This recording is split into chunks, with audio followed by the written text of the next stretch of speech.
Be sure to check out my friend Mason's shop at nomadautoimports.com. He's also on Instagram and Facebook as Nomad Auto Imports. Support him, check out his site, see if there's anything you're interested in.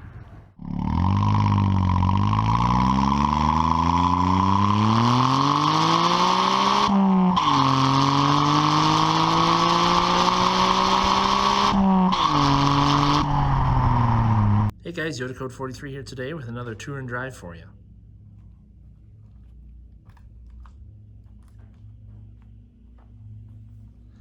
Today I've got the chance to check out this 1992 Suzuki Cappuccino. It belongs to a family of cars in Japan known as the K car. Now I don't recall the exact dimensions offhand, but I will list them here on the video so you can get an idea how small this thing actually is. But I do have the dimensions of this car handy. The total length is under 130 inches, so it's 10.5 feet long basically. It's 55 inches wide. I don't think that includes the mirrors. I think that's just the body. And then the Cappuccino is a front-engined, rear-wheel drive, fully independent suspension, sporty convertible. It has a 3-cylinder turbocharged engine, and the other part of the K car requirements is that it cannot be larger than 660 cc's, or, well, it's basically 40 cubic inches, and it makes 64 horsepower and 78 pound-feet of torque. And the craziest part is it's such a small engine that it can turn a pretty wild red line. And I believe the red line, at least according to the tachometer, is 8,500 RPM. And a 3-cylinder winding out at that kind of speed sounds pretty wild. And this one has an aftermarket exhaust system on it. Now this car is available for sale at Nomad Auto Imports here in Flint, Michigan. There's the little fart cannon on it. It looks like a motorcycle exhaust, basically. That can, it may be larger around than a pop can, but it's certainly not any longer than one. So I know you heard me say earlier that this is a convertible, and it is. And I'm going to show you how right now. What you're actually seeing here is the entire roof structure. Now, it's made up of, well, effectively 5 pieces. There's these 3, 1, 2, 3, and they're all plastic, non-structural. There's a metal hoop here, which does provide some structure and some roller protection. And then there's the glass in the back here. Also, just gonna make a comment. We were commenting earlier about how we love the RC car style antenna. And I mean, it makes it look like a toy car, really, it does. But yeah, these panels all lock in up top here. You can see there's a front and a back on each one. 1, 2, 3 across the front. 1, 2, 3 across on the rear. And so that holds these front panels in.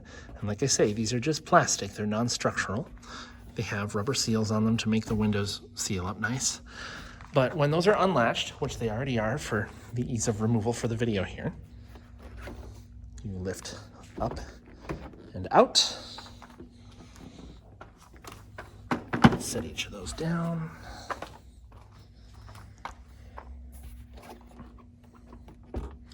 You got to do the outer panels first.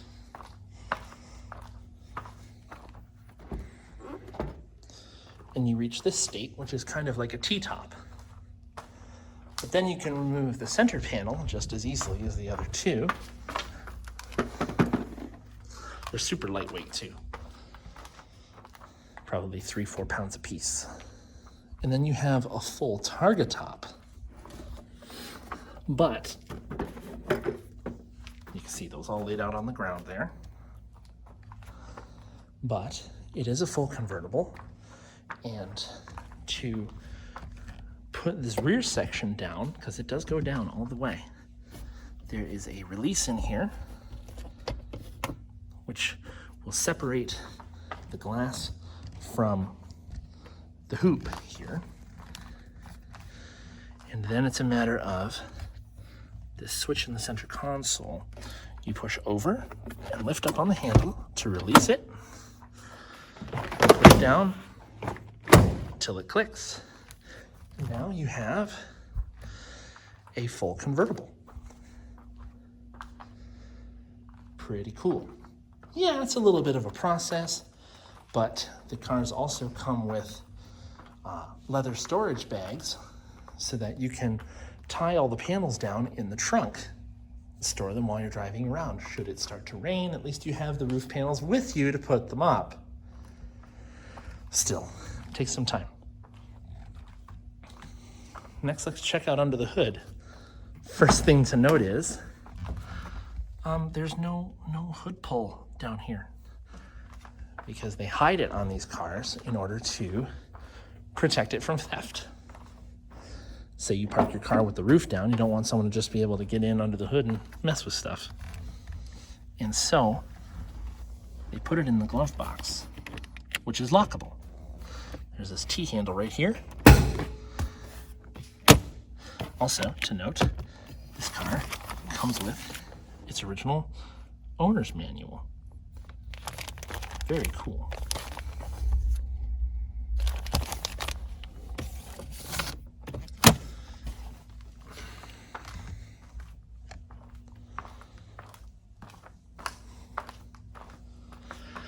And to release the hood, you just have to push this over and lift. Now, I'm not going to latch this up because I don't have two hands to do so. But this is Suzuki's F6A twin cam, 4-valve per cylinder, 3-cylinder engine. It says twin cam on the front of the cam cover there.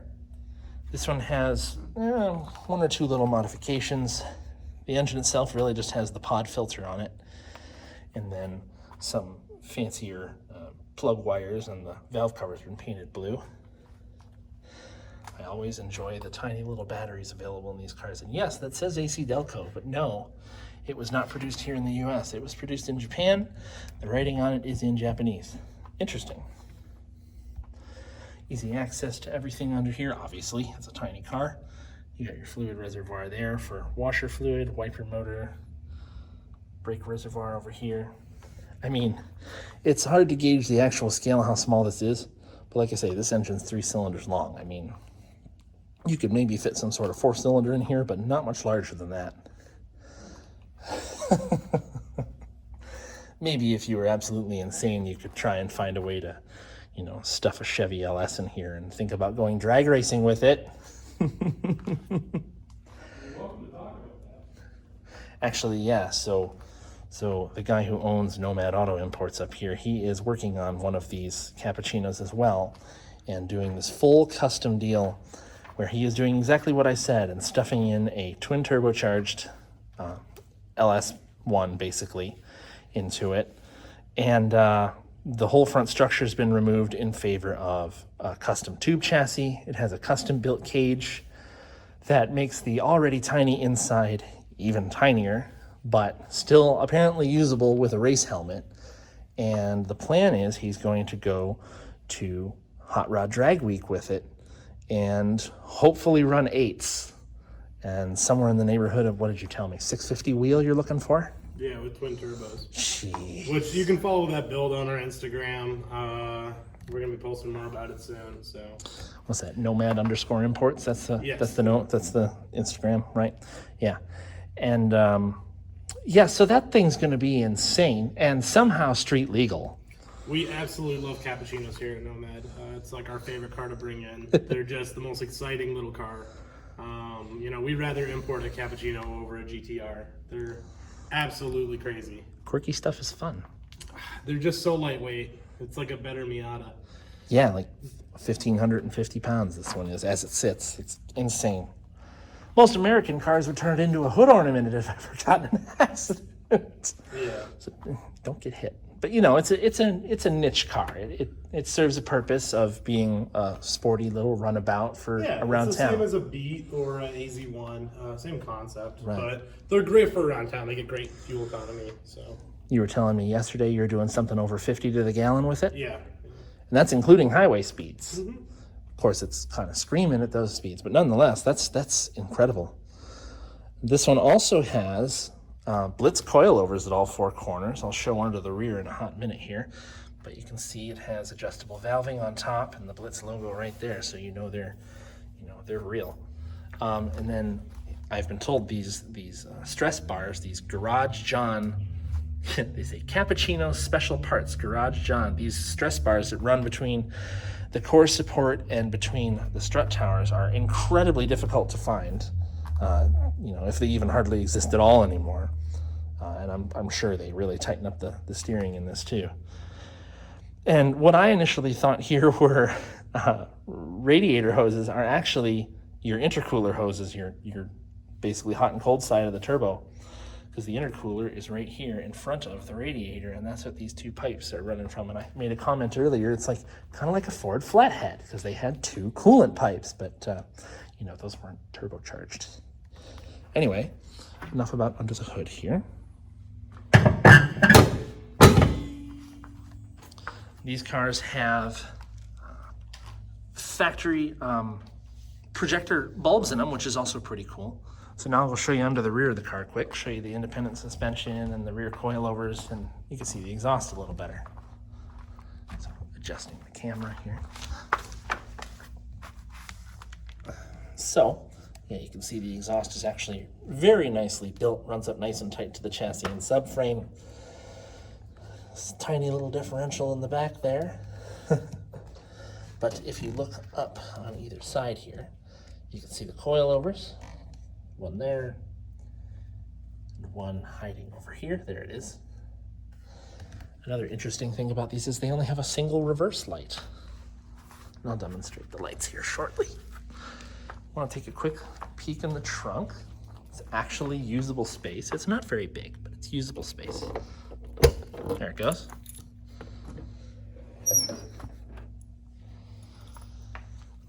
So this is the tie downs I was talking about to hold down the tops in their leather bags. And underneath here you just have your spare tire and toolkit, etc. And actually, this is the rear right coilover valving adjustment, and the other one is hiding just under here. That's really all there is to say about it in the trunk, though. Satisfying. Good thunk. So now let's check out the inside. Do the passenger side first.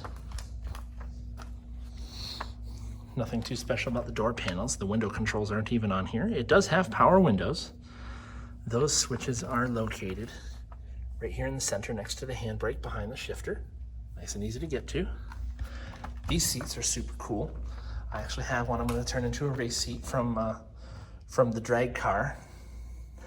That belongs to me now, not the drag car, the seat does. These are in very nice shape. They're very comfortable. They fit, well, they fit average-sized Americans. I'm not exactly small, but I fit them just fine. Normally, these cars have either a black or a gray or sometimes a red cross dash piece here. This one has been painted red, but it nicely accents with the outside of the car. Same with around the radio bezel here. It also has these nice accenting mats from a company called Monster Sport, which apparently is a big parts distributor for Cappuccino performance and accessory bits. Then there's the gas door back here. It's not like a push-in style. I was looking for a while and I eventually had to be told where the release was. It's in another space that you can't see. You have to look in the glove box to find it right there. Simple as that.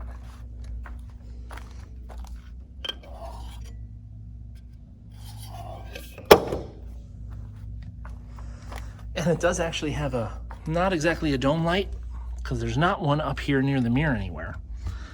Actually, it's a centrally located light here to light up the interior. And like I was mentioning before, this is the rear top release. There's a little bit of storage space right behind the top of the seats here.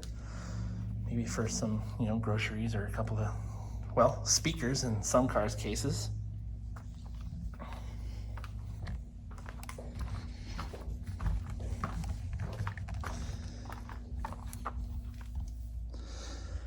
And then I was checking this out on the seatbelt. There's the manufacturing date of 1991. Interesting. This car is a 92, but the seatbelts were made in 91. This car shows 60,000 kilometers. So about 35,000 miles, 40,000 miles, something like that. And there it is, 8,500 RPM redline. That's nuts. And then you get fuel gauge and temp gauge and some idiot lights, and that's about it. Actually, so like I say, this car's turbocharged, but the turbo boost gauge, and you can't really see it from here, but there's a little light right next to the H for hot, right about there, that lights up green when you hit turbocharger boost, and hopefully you get to see that a bit later on. It has this nice aftermarket Momo steering wheel in it, and then it has a short shifter with a cool weighted ball on top of it, and a cup holder and a phone holder that clip in here, making this car somewhat useful. And as tight as it looks down there, I actually fit in here with my big feet just fine to do driving. And the clutch is nice and easy, it engages well right in the middle. Pretty responsive despite being a small turbocharged engine. Yeah, it takes some time to rev up, but it seems to do its thing just fine. Now we'll turn on the lights here quick. There we go.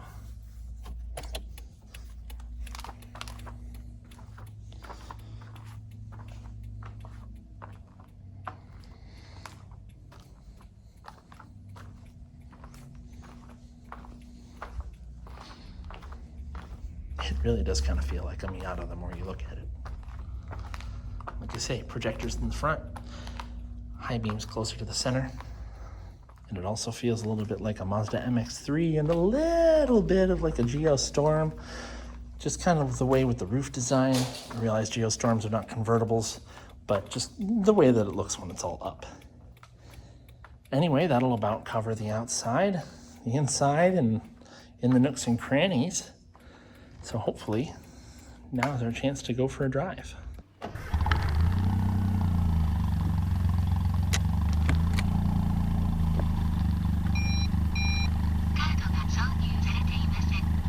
is what is believed to be the Japanese toll paying system for when you're on the highway.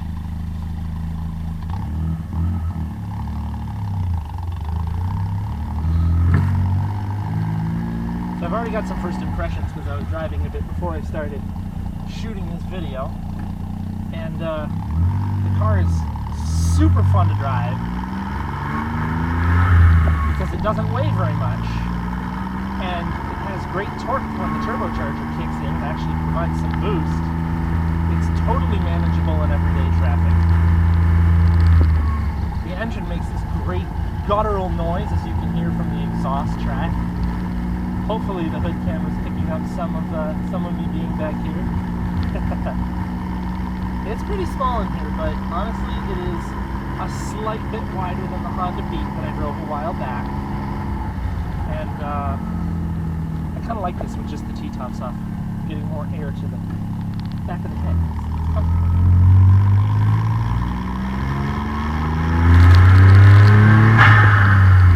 Anytime you hear the turbo start to come on,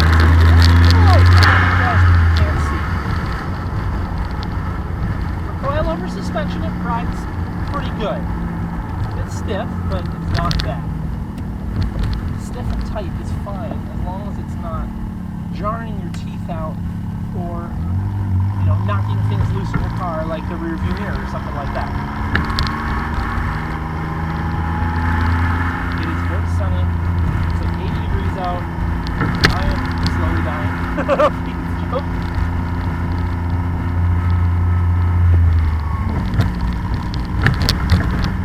Bombing around the neighborhood at, I don't know, maybe 20 miles an hour, and it's fun. It's manual steering, but the turn-in is super sweet. This thing's on some old tires right now that are about to be replaced, but it's so much fun. Stay back.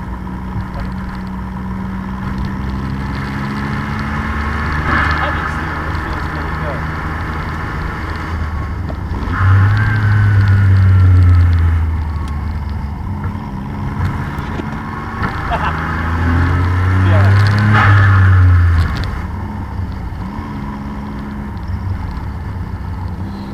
neighborhood is confusing as heck, but it has good curves.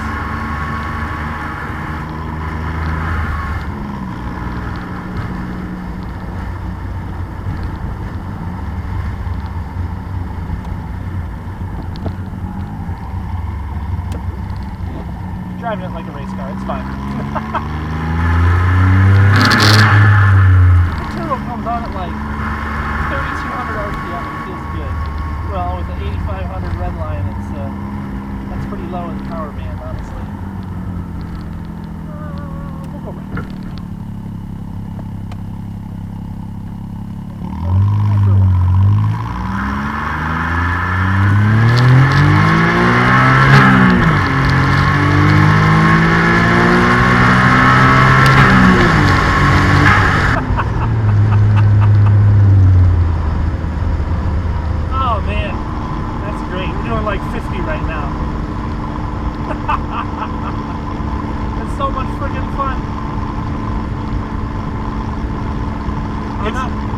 It's just such a good drive. Like, if you were going to drive a car around a city and you just needed something that you're not going to take on the highway that often, just like putts around to work and back, these are amazing in the summer.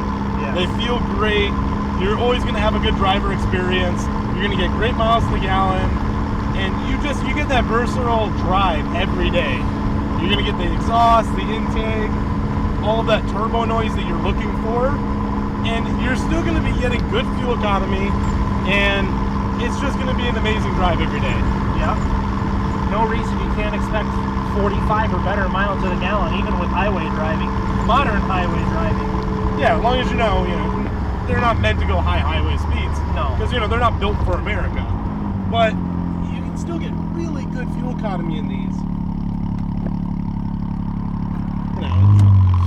I mean, it may only be a claimed 64 horsepower, but it's like the car's so freaking light that you feel comfortable pulling out into traffic. You don't feel like you're gonna not make it. It's heavy. I was like 50% throttle in it, and we're up to traffic speed, no problem. Yeah, you don't feel slow. No, not at all. Because that's the main concern everybody has with getting a micro vehicle from Japan. Is am I going to be able to keep up with traffic in America? And you don't get that with this. You don't have that, I feel like I'm going to get hit because I'm too slow. Like, there's that big truck behind me, I'm going to die. You don't necessarily get that feeling with this. I really feel like, with my very limited experience with Miatas, okay, this feels a lot like one to be in.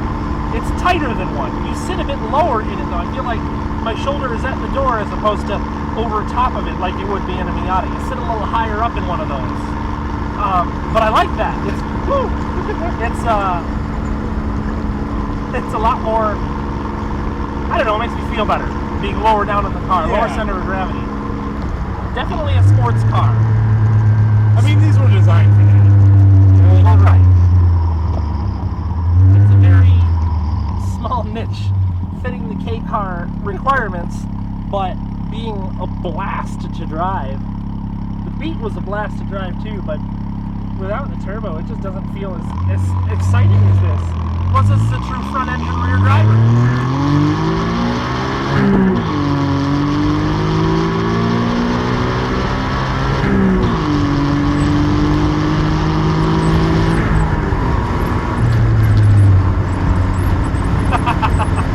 I don't know, that's probably 60, 65 right now. Probably about 60. But under 4,000 RPM, it's easily cruisable. The car runs great, below half temperature, which is fine. The fuel gauge is barely moved in all the bombing around we've been doing, and it's hard to drive it like a grandpa because it's so much fun to step into the boost. And the car doesn't care, it's built for it. This is so much fun. This is the most fun I've had in the car in a while. Yeah, and these are pretty reliable engines too. Yeah. So you can actually drive this every day and have a reliable driver. It's not something that's going to break down on you. Yeah. These F6As are amazing motors. I had really good luck with mine. My personal one that now we're turning into a drag car. I had amazing luck with that one. I had zero problems. I daily drove that for a long time personally. So I feel like these are just incredible vehicles daily driving. But I do have, a biased opinion. I did own one for a long time as my own personal. But coming from an unbiased person or someone who's never experienced it before, it's hilarious fun. There's nothing could be said for how much fun it is. It's I've never experienced anything like it. It's tight. Now, I'm an average height male. I'm 5'10". My legs are a bit longer than a 5'10" person. I'm short in the torso, long in the legs. And yes, I am tight here. I'm touching both sides, but I am not uncomfortable. I fit in the seat. I can reach the gear shifter and clutch with no major problem. And yes, my arm is on the door panel, but I'm having no issue with steering or anything like that. Could I drive it every day? Yes, I could. Would I go a long distance myself? No, I probably wouldn't.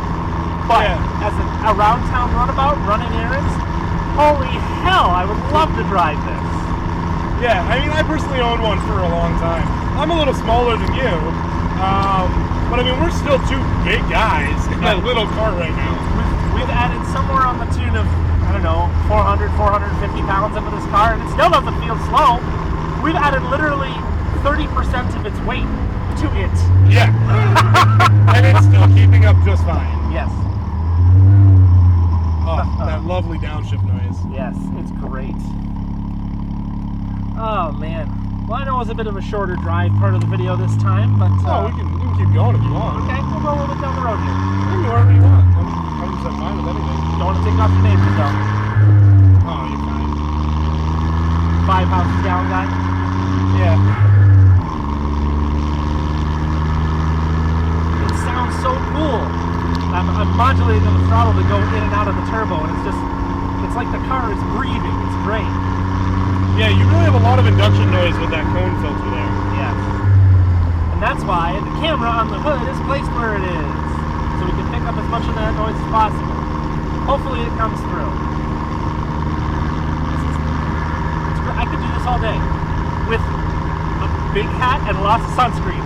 I could do this all day long and just drive. The other thing is this has that aftermarket suspension, so it's actually really comfortable for being on coilovers. Yeah, it's tight, but not jarring. Like I was saying in the neighborhood, we're riding over some pretty rough pavement. You can see we're moving around, but it doesn't feel annoyingly so. Nothing's rattling in the car, and the seats really make up for it. They got good cush to them. Yeah. The Suzuki did a really good job on the seats in these.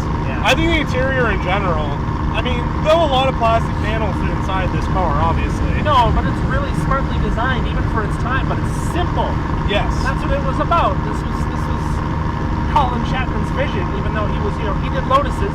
Well, this is a great Japanese copy of a Lotus, as was the Miata, obviously, which came out at the same time as this car did, maybe a year or two before. But simplify and add lightness. This is simple. It's no frills, thrills, man. It's got air conditioning if you need that kind of thing. It has a radio, and actually the stereo is pretty good in here. But yeah, we were playing some songs earlier. Sounds great. It's simple. You get out and go for a drive. This is the kind of car to do it in, and you're gonna have a blast doing it. The other thing is, you get a lot of looks driving something this small. And it's not from like your usual car guys that you would expect. You get it from like, mothers, young kids, everybody loves to see this. It puts a smile on everyone's face. And it's very similar to the Miata in America, right? You get that visceral smile where somebody's like, wow, I would love to be in that, on a hot day. So, Trying to master my downshifts. I'm getting it. It sounds so cool.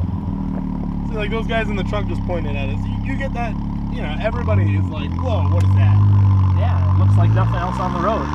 And it doesn't really have many discerning badges to tell you what it is. You gotta look close to find the details that say Suzuki on the rear deck and Cappuccino down on the side skirts. Yeah. Or here on the dash. Yeah, right here, right on the front of the dash. But if you ain't looking for it, there's no real identifying marks. What a great shifter. I mean, this one's a good one. Yeah, I mean, it's an aftermarket shifter. Right. It's a short shifter. It's direct. I know right where the gears are. There's a positive feeling in every one of them. And holy crap, the on-center steering, right? We're going straight. The thing tracks beautifully down the road. But if you wanted to do something, it's like, oh, you're going over there. Oh, you're going over there. It's amazing. Very responsive. Yeah. Sporty as heck. All about that. You really get a good feel in these. I mean, the best explanation of what it's like driving one of these is, have you ever driven a go-kart? Like, it's a heavy go-kart. That's all it is. yeah. And I mean, honestly, this is like the best speed for it. 45, 55, 60 miles an hour, and it's perfect down back roads. Actually, this is perfect also because we have the fresh smell of fresh tarmac out here too. Oh yeah. I don't know, I love that smell. This is just a beautiful drive. It's great. But you could take this on a tight corner course or an autocross or something like that. I mean, it would probably do very well. I mean, essentially, it's figured into weight distribution. It's essentially a small Miata. I've been told it's very truckable. If you want it to be, it will do things. Yeah, yeah. I've done it with my personal one. Before we started doing the LS swap, I took it to a few track days, and it did amazing performance there.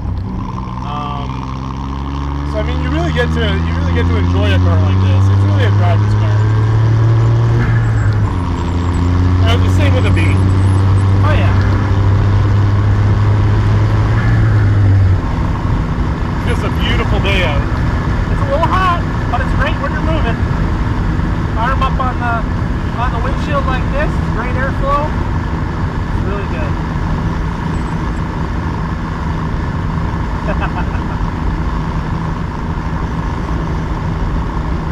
Well, for one, I really hope the audio picks up well for everyone watching the video. Yeah, I hope we're not getting too much wind in here. We'll find out. But otherwise, I hope you guys are really enjoying my videos. Like, comment, subscribe, and maybe suggest other cars you want to see on the channel. I got plenty more stuff coming from Nomad Auto Imports in the coming weeks. That I'm going to get to have my hands on and experience and share with you guys. For those of us in North America who have no idea what these things are or what they're about. I mean, let's talk real quick about what one of the rumor cars. One of the cars that you'll be videoing when it comes in. Ooh. Hasn't been announced on our site yet, but will be announced soon. It is currently arranging shipment. We have a rare 1996 Mitsusoka 01, which is essentially a tube chassis Miata. And it looks like, what is it, a Caterham? A Caterham 7. You have like the original Lotus 7 is the look. But like you said, it's effectively a rebodied and kind of reimagined Miata. Uses a Miata powertrain, suspension and transmission, but it's lighter. Yeah, and I mean, they were designed to be extremely nice vehicles. Granted, they're a little bit unorthodox looking. Yes. That's kind of part of its charm. Yes, yes.